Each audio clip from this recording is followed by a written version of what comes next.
आदिवासी कांग्रेस के राष्ट्रीय अध्यक्ष विक्रांत भूरिया जी हमारे साथ हैं। विक्रांत जी, जो आपने मुद्दा उठाया, कल एक अहम सुनवाई है, उसमें जो वन अधिकार अधिनियम जो एक्ट लाई थी सरकार, क्या उसी में ही हस्तक्षेप किया जा रहा है?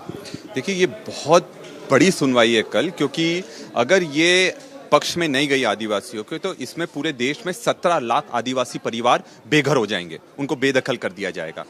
2006 में जो कांग्रेस वन अधिकार अधिनियम लाई थी, उसको चुनौती देने के लिए कुछ वाइल्ड लाइफ कंजर्वेशनिस्ट और जो एनजीओ हैं, जो कॉर्पोरेट लॉबी के हाथ में खेल रहे हैं, उन्होंने आपत्ति लगाई थी कि ये वन अधिकार अधिनियम जो है पूरी तरह से गलत है। और बीच में 2019 में सुप्रीम कोर्ट का एक आदेश भी आ गया था, जिसमें को पट्टे नहीं मिले उनको बेदखल करने का आदेश आया था। फिर जब इसका पुरजोर तरीके से पूरे देश में विरोध हुआ, तब जाकर उस पर स्टे लगा है। अब 2025 में इस पर 2 अप्रैल को वापस सुनवाई है। ये सुनवाई के आधार पर निर्णय होगा कि जो 17 लाख परिवार आदिवासियों के जंगलों में रह रहे हैं, उनको वहां रहने का अधिकार दिया जाएगा कि नहीं दिया जाएगा। वहाँ पर हमने देखा, जो आपने वीडियो दिखाई, जो आदिवासी समुदाय से जुड़े लोग हैं वो लगातार प्रोटेस्ट भी कर रहे हैं। क्या उनकी मांगे आप?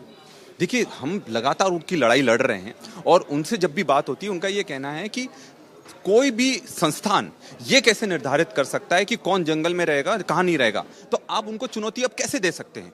और सबसे बड़ी दुख की बात यह है कि सरकार पूरी तरह से कॉर्पोरेट लॉबी का साथ दे रही है, क्योंकि ये एक ऑर्गेनाइज कॉर्पोरेट लूट का कार्यक्रम है कि जैसे ही आदिवासियों को जंगलों से बाहर करा जाएगा, उसके बाद वहां पर कॉर्पोरेट लॉबी पूरी तरह से ताकत से कब्जा कर लेगी। जो लोग ये याचिका लगा रहे हैं, क्या वो इंक्रोचमेंट की बात कर रहे हैं?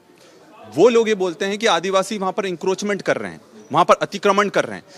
अब जो वनों की रक्षा कर रहे हैं आदिवासी, तो वहां का प्रोटेक्टर है, मूल निवासी है, वो वहां पर इंक्रोचमेंट कैसे कर सकता है? आप अपने घर से हमें कैसे निकाल सकते हैं? और हमने उनको पत्र भी लिखे हैं, सारे जितने भी संगठन है, आदिवासी संगठन, उन्होंने, और उसमें यही मांग करी है कि जो वन अधिकार पट्टे देने का अधिकार था फॉरेस्ट राइट एक्ट में, उसका अक्षरतः पालन हो, और सबसे बड़ी ताकत वन ग्राम सभाओं को दी जाए, और उनके आधार पर ही जो अंतिम निर्णय होना चाहिए।